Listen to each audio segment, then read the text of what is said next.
सतनाम श्री वाहेगुरु।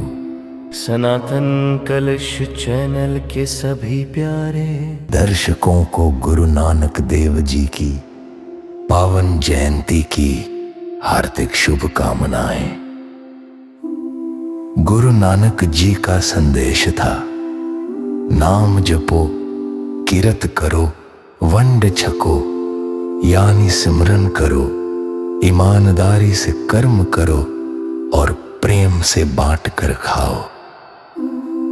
उनकी दिव्य शिक्षा हमारे जीवन में शांति, प्रेम और प्रकाश भर दे।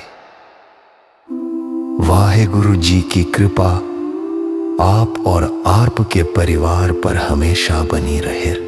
गुरु पर्व जी लख लख बधाइयाँ। गुरु पर्व जी लख लख बधाइयाँ। गुरु पर्व जी लख लख बधाइयाँ। गुरु पर्व जी लख लख बधाइयाँ। गुरु पर्व जी लख लख बधाइयाँ।